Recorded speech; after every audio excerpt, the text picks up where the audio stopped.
Hello students. तो आज हम इस वीडियो लेक्चर में formation of differential equation by eliminating arbitrary constant ये कंसेप्ट देखने वाले हैं। प्रीवियस लेक्चर में हमने डेफिनेशन ऑफ डिफरेंशियल इक्वेशन, उसके टाइप्स, ऑर्डिनरी या पार्शियल कैसे होते हैं वो भी देखा है। फिर ऑर्डिनरी डिफरेंशियल इक्वेशन के टाइप, पार्शियल डिफरेंशियल इक्वेशन के टाइप जो है वो भी हमने देखा है। Order and degree of differential equation भी देखा है और उसके रिलेटेड एग्जाम्पल भी हमने देखे हैं। तो ऑब्जेक्टिव एग्जाम्पल के लिए टाइप्स ऑफ डिफरेंशियल इक्वेशन आपके लिए बहुत इंपॉर्टेंट है। तो आपने अभी तक ये वीडियो नहीं देखा है तो प्लीज़ ये वीडियो देखो ताकि आपको ये जो टाइप्स हैं या डिग्री और ऑर्डर ऑफ डिफरेंशियल इक्वेशन ये भी समझ में आ सकता है। तो देखते हैं फॉर्मेशन ऑफ डिफरेंशियल इक्वेशन का कंसेप्ट और उसके बाद उसके जो एग्जाम्पल्स हैं वो भी हम क्या करेंगे देखने वाले हैं। तो देखते हैं क्या थ्योरी कंसेप्ट है फॉर्मेशन ऑफ डिफरेंशियल इक्वेशन के लिए। तो to form a differential equation corresponding to an function involving two arbitrary constant हम जनरली कंसीडर करने वाले हैं एंड सम आर्बिट्ररी कांस्टेंट्स से ए बी सी वो स्मॉल ले सकते हैं, कैपिटल ले सकते हैं या C1 C2 C3 ऐसे भी ले सकते हैं। तो पहला हमें क्या करना है, differentiate the function as many times as the number of arbitrary constants in the function. Function में कितने कांस्टेंट्स है वो देखेंगे और उसके बाद जितने कांस्टेंट्स है उतनी बार हमें क्या करना पड़ेगा, उसका ऑर्डिनरी डेरिवेटिव फाइंड आउट करना है। हम समझ सकते हैं यहाँ ये फंक्शन में दो आर्बिट्ररी कांस्टेंट है तो टोटल हमारे पास इक्वेशन जो गिवन फंक्शन है वो इक्वेशन नंबर 1 और दो डेरिवेटिव के दो इक्वेशंस हो जाएंगे 3। तो तीनों में से क्या करना है, हमें इलिमिनेट आर्बिट्ररी कांस्टेंट्स करना है और ये इलिमिनेट करने के बाद आपको डिफरेंशियल इक्वेशन मिल जाएगा। लेकिन ये डिफरेंशियल इक्वेशन में क्या होता है, इंडिपेंडेंट वेरिएबल या उसके रिलेटेड फंक्शंस प्रेजेंट रहते हैं लेकिन डिपेंडेंट वेरिएबल के रिलेटेड डिपेंडेंट वेरिएबल y हम कंसिडर करेंगे तो y और उसके रिलेटेड डेरिवेटिव ही यहाँ प्रेजेंट रहते हैं। तो ये ऑर्डिनरी डिफरेंशियल इक्वेशन के बारे में हम बोल रहे हैं। थोड़ा सा रिमार्क देखते हैं। तो रिमार्क में हम ज़्यादा कुछ इम्पोर्टेंट नहीं है रिमार्क्स, लेकिन फिर भी हम ये यहाँ देख सकते हैं if an equation contains one arbitrary constants, तो यहाँ क्या हो जाएगा, फर्स्ट ऑर्डर डिफरेंशियल इक्वेशन तैयार हो जाएगा। दो आर्बिट्ररी कांस्टेंट है तो second order, N arbitrary constant है तो nth ऑर्डर डिफरेंशियल इक्वेशन तैयार हो जाएगा। उसी तरह हम और तरीके से क्या बोल सकते हैं, जनरल सॉल्यूशन या जनरल फंक्शन में जितने आर्बिट्ररी कांस्टेंट्स है उतनी क्या हो जाएगी, ऑर्डर ऑफ डिफरेंशियल इक्वेशन हो जाएगा। तो हम क्या करते हैं, ये जो फॉर्मेशन ऑफ डिफरेंशियल इक्वेशन है उसके रिलेटेड एग्जांपल देखते हैं ताकि आपको ये जो कंसेप्ट है वो कंसेप्ट अच्छी तरह समझ में आएगा।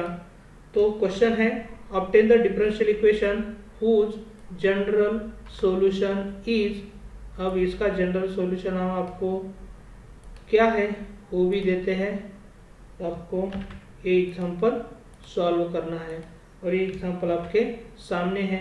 y is equal to a sin 3x plus b cos 3x plus x square. यहाँ a और b क्या है, आर्बिट्ररी कॉन्स्टेंट्स है। तो इसका सॉल्यूशन फाइंड आउट करने के लिए हम पहले क्या करते हैं, गिवन फंक्शन जो है या इक्वेशन भी कभी कभी आप कह सकते हैं, गिवन फंक्शन है वो फंक्शन एज इट इज लिखना है हमें। तो ये फंक्शन ऑब्जेक्टिव के लिए इम्पोर्टेंट नहीं है लेकिन डिस्क्रिप्टिव के लिए क्या करना पड़ेगा, ये जो फंक्शन है वो फंक्शन हमें एज इट इज लिखना पड़ेगा। इसे हम इक्वेशन नंबर 1 देते हैं। अब इस इक्वेशन नंबर 1 में यहाँ a और b दो ही आर्बिट्ररी कांस्टेंट्स है तो नंबर ऑफ आर्बिट्ररी कांस्टेंट्स क्या हो जाएंगे 2 और यही क्या हो जाएगी, ऑर्डर ऑफ डिफरेंशियल इक्वेशन। तो ऑर्डर ऑफ डिफरेंशियल इक्वेशन यहाँ 2 है तो हमें क्या करना पड़ेगा, ये जो इक्वेशन नंबर 1 आपके सामने दिख रहा है इसका 2 बार ऑर्डिनरी डेरिवेटिव हमें फाइंड आउट करना है। तो differentiate equation 1 with respect to x बोल सकते हैं। तो इस इक्वेशन का डेरिवेटिव हम ये फंक्शन एज इट इज ले रहे हैं और इसका डेरिवेटिव आपके सामने ही तैयार कर रहे हैं। तो आप देख सकते हैं y डिपेंडेंट वेरिएबल है, x इंडिपेंडेंट वेरिएबल है तो इसका जो डिफरेंशिएशन है y with respect to x है वो क्या हो जाएगा, dy बाई dx हो जाएगा। अब यहाँ a तो कांस्टेंट है, sin 3x का डेरिवेटिव फाइंड आउट करना है, लेकिन sin 3x का डेरिवेटिव क्या हो जाता है, cos of 3x into derivative of 3x क्या होता है, 3 होता है। उसी तरह cos 3x का डेरिवेटिव जो है वो माइनस में होता है, वो minus of sine of 3x हो जाएगा, और 3x का डेरिवेटिव हमें चेन रूल का यूज़ करके फाइंड आउट करना है, वो 3 हो जाएगा, और ये जो एक्स स्क्वायर है, एक्स स्क्वायर का डेरिवेटिव क्या हो जाएगा, 2 टाइम्स x हो जाएगा। अब ये एक बार डेरिवेटिव हमने फाइंड आउट की है, इसे हम इक्वेशन नंबर 2 मानते हैं। तो ये जो इक्वेशन नंबर 2 आपके सामने दिख रहा है, इसका भी हमें और एक बार डेरिवेटिव निकालना पड़ेगा। तो क्या करते हैं, अगेन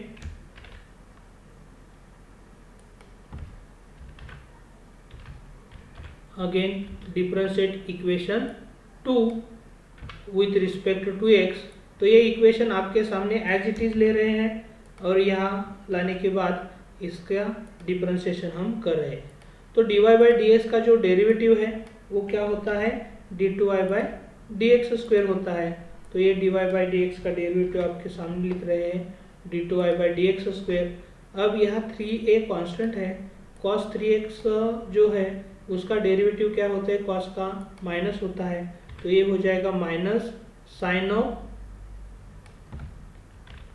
3x हो जाएगा। लेकिन फिर हमें चेन रूल यूज करके 3x का डेरिवेटिव जो है वो 3 यहाँ लाना है, लेकिन ये 3 इंटू 3 क्या हो जाता है, 9 हो जाता है। वो भी सिंपल सिंप्लीफिकेशन हम डायरेक्ट करने वाले हैं। यह साइन 3x है, उसका भी डेरिवेटिव क्या हो जाएगा, कॉस ऑफ 3x हो जाएगा, और फिर 3x का डेरिवेटिव 3 हो जाता है, लेकिन ये 3 इंटू 3 क्या हो जाएगा, 9, और ये 2x का डेरिवेटिव जो है वो क्या हो जाएगा, 2 हो जाएगा। अब आपके सामने इक्वेशन 3 है, इक्वेशन नंबर 1, इक्वेशन नंबर 2 और इक्वेशन नंबर 3। इन तीनों इक्वेशन का यूज करके हमें ये जो आर्बिट्ररी कॉन्स्टेंट्स a और b है वो आर्बिट्ररी कॉन्स्टेंट्स इलिमिनेट करने हैं, और वो इलिमिनेट करने के बाद डिफरेंशियल इक्वेशन में इंडिपेंडेंट वेरिएबल या इसके रिलेटेड फंक्शन चलता है। लेकिन डिपेंडेंट वेरिएबल के लिए क्या चाहिए, डिपेंडेंट वेरिएबल और उसके डेरिवेटिव ही वहाँ प्रेजेंट होनी चाहिए। ऐसा डिफरेंशियल इक्वेशन हमें फाइंड आउट करना है। तो हम क्या करते हैं, ये जो इक्वेशन नंबर 1 है, इक्वेशन 1 का यूज करके, नहीं तो हम क्या करेंगे, थोड़ा सा ये जो सिंप्लीफिकेशन है वो सिंप्लीफिकेशन करते हैं। तो यहाँ ये सिंप्लीफिकेशन करने के लिए हम क्या करते हैं, यह भी -9 है और यह भी -9 है, तो हम थोड़ा सा क्या करेंगे, पहले जो 2 टर्म है इसमें से हम क्या करते हैं, -9 कॉमन लेते हैं।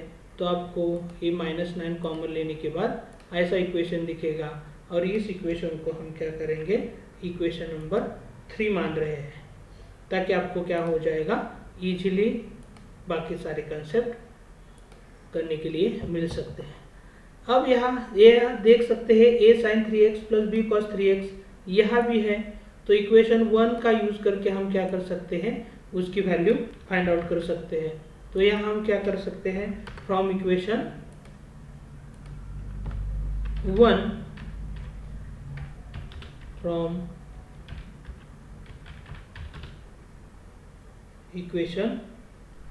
1 इक्वेशन 1 का यूज करके हम क्या कर सकते हैं, ये जो y is equal to a sin 3x plus b cos 3x है, ये जो प्लस x स्क्वायर है वो हम लेफ्ट हैंड साइड में लेंगे, तो प्लस का क्या हो जाएगा, माइनस हो जाएगा। तो ये sin 3x plus b cos 3x की वैल्यू क्या हो जाएगी, हमें ये y माइनस x स्क्वायर मिल जाएगी, लेकिन यही वैल्यू हम क्या कर रहे हैं, राइट हैंड साइड में लिख रहे हैं। तो ये जनरली हम थोड़ा सा ही इसे इक्वेशन नंबर 4 देते हैं तो भी कोई प्रॉब्लम नहीं होगा, तो इसे हम इसे इक्वेशन नंबर 4 समझ रहे हैं। अब equation number from equations 3 and 4 हम यहाँ इसी का यूज करके फ्रॉम इक्वेशंस 3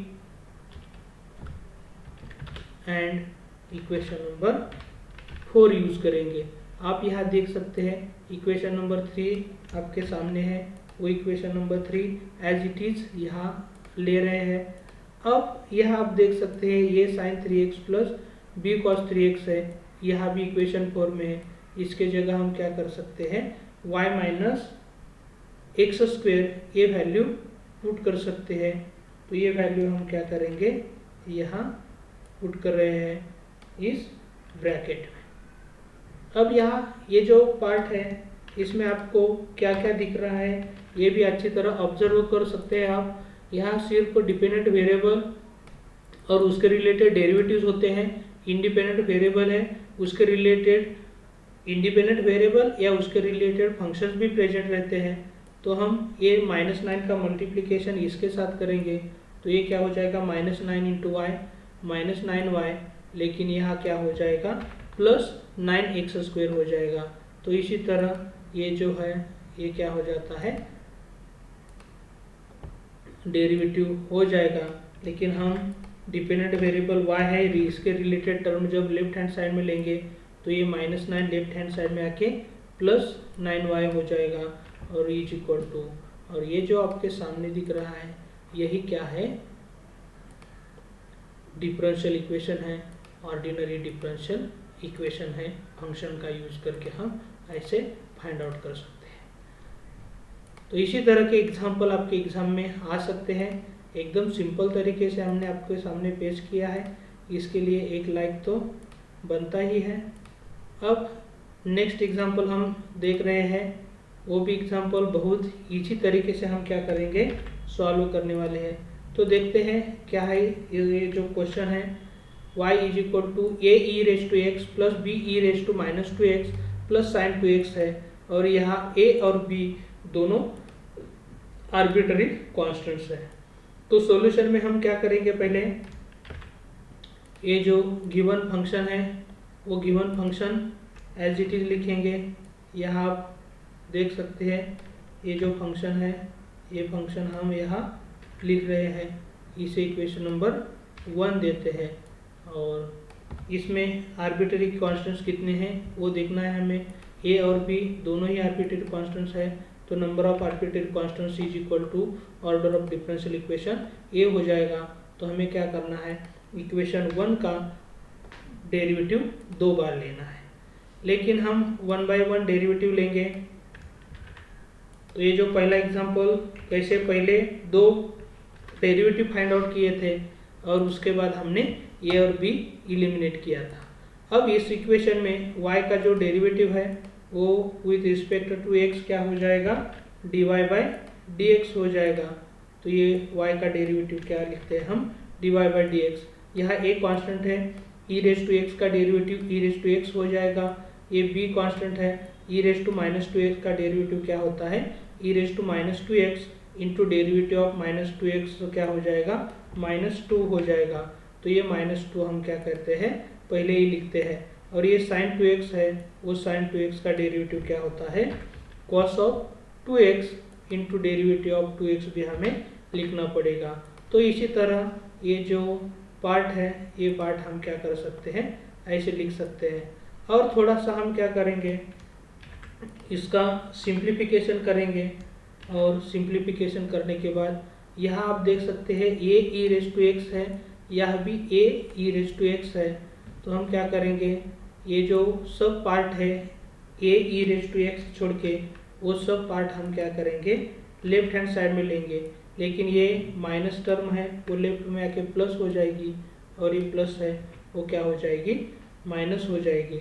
तो इसी तरह हम क्या कर सकते हैं ये कर सकते हैं। अब इसमें हमें क्या करना है, हम थोड़ी देर तक ये जो है पार्ट इसे हम इक्वेशन नंबर 2 देते हैं। तो इक्वेशन 1 और इक्वेशन 2 इन दोनों का यूज करके हमें क्या करना है, फ्रॉम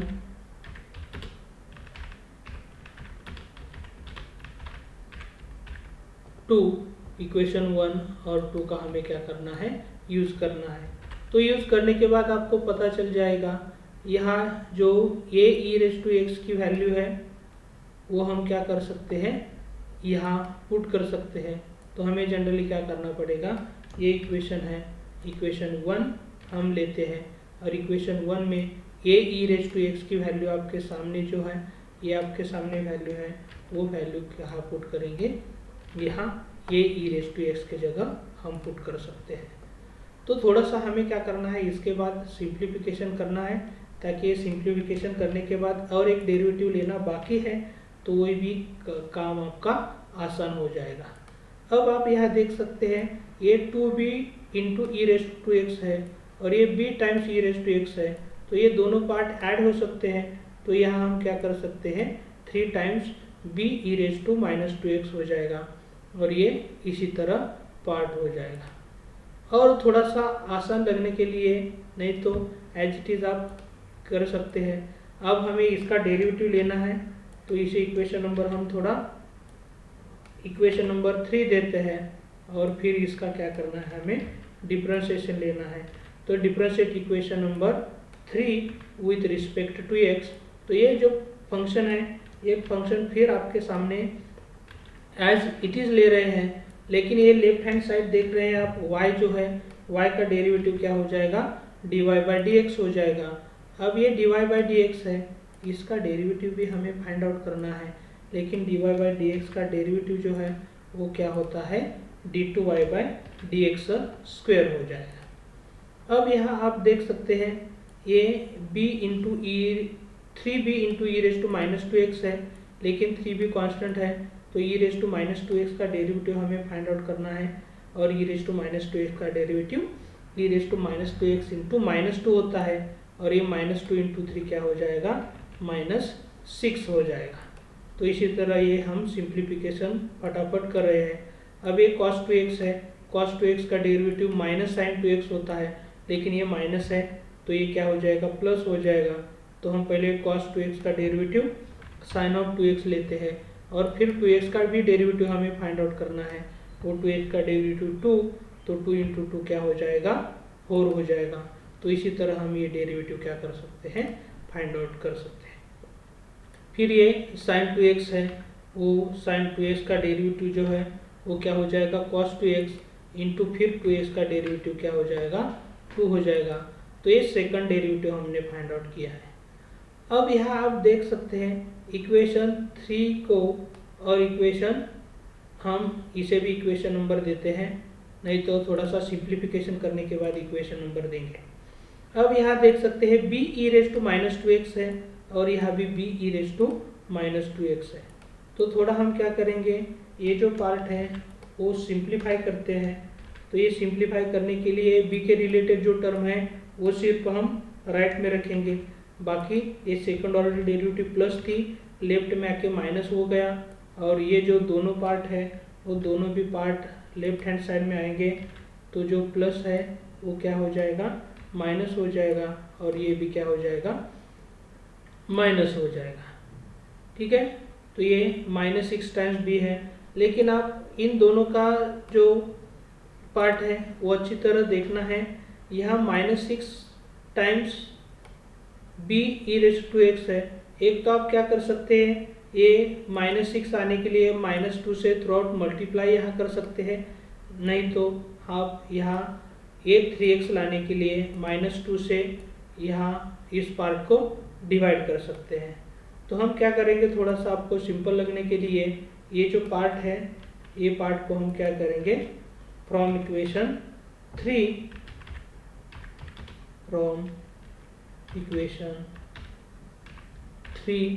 तो इक्वेशन 3 का यूज करके हम क्या करते हैं, -2 से थ्रू आउट मल्टीप्लाई करते हैं। तो देखते हैं क्या हो जाएगा, -2 से मल्टीप्लाई करेंगे तो ये -2y हो जाएगा। तो ये जो अलजेब्रिक मैनिपुलेशन है वो करना आपका काम है। तो ये आप जितना आपका लॉजिक यूज करेंगे उस तरह से ये सॉल्यूशन हो जाएगा, लेकिन ये जो फाइनल डिफरेंशियल इक्वेशन है वो सबका सेम ही हो जाएगा। -2 से यहाँ भी मल्टीप्लाई करेंगे तो यहाँ क्या हो जाएगा, +4 हो जाएगा, और यह -2 से मल्टीप्लाई करेंगे तो -2 हो जाएगा। अब हम इन दोनों इक्वेशन को देख के -6 b e⁻⁻2x की वैल्यू फाइंड आउट करने वाले हैं। तो नेक्स्ट स्टेप में हम क्या करते हैं, ये जो पार्ट है, ये पार्ट हम आपके सामने एज इट इज़ यहाँ नीचे ले रहे हैं, और यहाँ ये जो -2 dy/dx है वो लेफ्ट में आने के बाद ये क्या हो जाएगा, प्लस हो जाएगा, और ये जो सब पार्ट है वो सब पार्ट क्या हो जाएंगे, इसी तरह हो जाएगा। ये प्लस का माइनस, माइनस का क्या हो जाएगा, प्लस हो जाएगा। तो इसी तरह अब आप ये जो इक्वेशन है देखेंगे, हम आपका कन्फ्यूजन नहीं हो इसलिए क्या करेंगे, इसको इक्वेशन नंबर 4 मानेंगे। तो ये जो इक्वेशन नंबर 4 है और इसे इक्वेशन नंबर 5 देते हैं। तो ये जो इक्वेशन नंबर 4 और 5 है, इसका दोनों का यूज़ करके हम क्या करेंगे, क्या होता है वो भी देखेंगे। तो फ्रॉम इक्वेशन 3 के जगह हमें क्या करना पड़ेगा, 4 एंड क्या है 5। तो इक्वेशन 4 और 5 में क्या दिख रहा है आपको, जनरली राइट हैंड साइड जो है वो राइट हैंड साइड सेम ही है। तो इसका मतलब क्या हो जाएगा, दोनों का लेफ्ट हैंड साइड सेम ही हो जाएगा। तो दोनों का लेफ्ट हैंड साइड इक्वेट करते हैं। तो इक्वेट करने के बाद क्या होता है आपको भी समझ में आएगा। तो ये इक्वेट करने के बाद ये जो लेफ्ट हैंड साइड है वो लेफ्ट हैंड साइड हम अब इक्वेट कर रहे हैं। तो देखते हैं क्या क्या होता है। अब इक्वेट करने के बाद नेक्स्ट स्टेप में हमें क्या करना पड़ेगा, ये जो राइट हैंड साइड है वो राइट हैंड साइड में y के रिलेटेड सब टर्म लेफ्ट हैंड साइड में शिफ्ट करेंगे। तो ये जो पार्ट है -2y + 2dy/dx हम राइट हैंड साइड में जो है वो लेके कहाँ लाएंगे, यहाँ लाएंगे। तो ये -2y का क्या बन जाएगा, +2y, और इसका क्या हो जाएगा, माइनस हो जाएगा। अब हम क्या करेंगे, ये जो लेफ्ट हैंड साइड का पार्ट है वो यहाँ से लेके दूसरे साइड में लेंगे। तो यहाँ क्या हो जाएगा, ये जो पार्ट आप देख रहे हैं प्लस का, सॉरी माइनस है, वो माइनस का क्या हो जाएगा प्लस, और इस माइनस का भी क्या हो जाएगा, प्लस हो जाएगा। तो ऐसा सिंप्लीफिकेशन हम करेंगे, और इसके बाद और थोड़ा सा ही सिंप्लीफिकेशन बचा है। यह आप देख सकते हैं, ये dy/dx है, यहाँ -2dy/dx है। तो ये क्या हो जाएगा, -dy/dx रहेगा। अब यहाँ +2y है, वो +2y को जनरली हम क्या करेंगे, यहाँ लिखेंगे।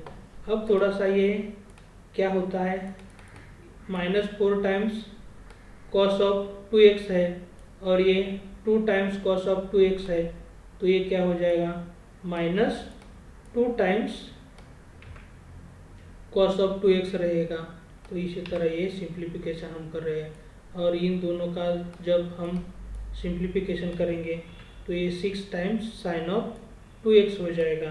तो इसी तरह ये जो पार्ट है ये पार्ट हो जाएगा। लेकिन डिफरेंशियल इक्वेशन में हाईएस्ट ऑर्डर डेरिवेटिव जो है उसे हम पॉजिटिव रखते हैं, ऐसा कोई कंपलसरी नहीं है, लेकिन माइनस से थ्रू आउट मल्टीप्लाई करेंगे तो हर एक टर्म है, हर एक टर्म का हम क्या करेंगे, साइन चेंज करेंगे। तो ये क्या हो जाएगा, साइन भी चेंज किया है, और ये जो आपके सामने दिख रहा है इसे ही हम डिफरेंशियल इक्वेशन कहते हैं। तो एकदम सिंपल तरीके से ये जो कितना भी बड़ा डिफरेंशियल इक्वेशन क्यों ना हो, हम वो डिफरेंशियल इक्वेशन फाइंड आउट कर सकते हैं। अब यहाँ भी आप ऑब्जर्व कर सकते हैं, y के रिलेटेड y और डेरिवेटिव ही है, लेकिन x के रिलेटेड क्या होता है, इंडिपेंडेंट वेरिएबल x या उसके रिलेटेड फंक्शन भी प्रेजेंट रहते हैं। तो इसी तरह हम ये जो फॉर्मेशन ऑफ डिफरेंशियल इक्वेशन है, फॉर्मेशन ऑफ डिफरेंशियल इक्वेशन का कंसेप्ट देखा है, और बहुत सारे एग्जांपल हमने RSN मैथ्स में दिए हैं। इसके लिए आपको प्ले स्टोर पे जाके RSN मैथ्स आप डाउनलोड करना है, और ऐप डाउनलोड करने के बाद आपके यूनिवर्सिटी के हिसाब से आपको ये जो बुक है वो बुक सब्सक्राइब करने हैं।